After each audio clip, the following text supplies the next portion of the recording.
Watt et Edic au large de Quiberon, comme la plupart des îles du littoral français, sont alimentées en électricité par câble sous-marin.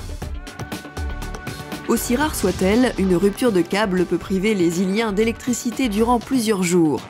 En effet, contrairement à ce qui se passe sur le continent ou sur les îles alimentées par plusieurs câbles, il n'existe pas de solution permettant une réalimentation rapide, et ceci jusqu'à l'installation d'un groupe électrogène en provenance du continent. Conscient des difficultés générées par cette situation, ERDF teste un mini smart grid alliant des compteurs communicants, des automates de réseau et un groupe électrogène de secours à demeure combiné aux panneaux photovoltaïques déjà existants. En cas d'incident sur l'un des câbles, des indicateurs de défaut informent en temps réel l'Agence de conduite régionale de Rennes. Les équipes identifient à distance la zone non alimentée.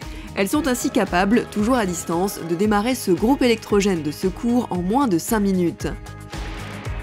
Celui-ci réalimente l'un des 2 postes de distribution d'Edic jusqu'au compteur Linky des clients.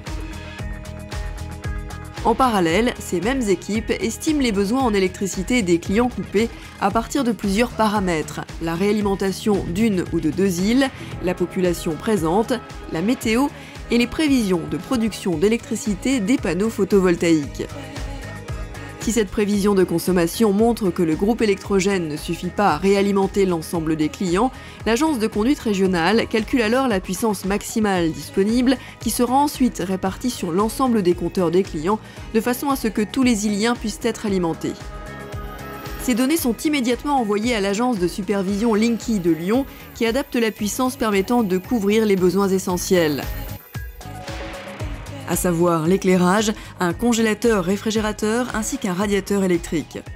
Si la production des panneaux photovoltaïques le permet, le mini smart grid actionne le fonctionnement des chauffe-eau électriques.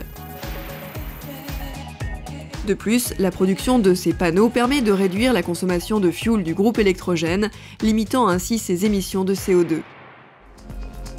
Ce mini smart grid met non seulement fin aux périodes totales de coupure des îles, mais teste aussi un système de répartition de la puissance disponible sur des périodes de forte demande.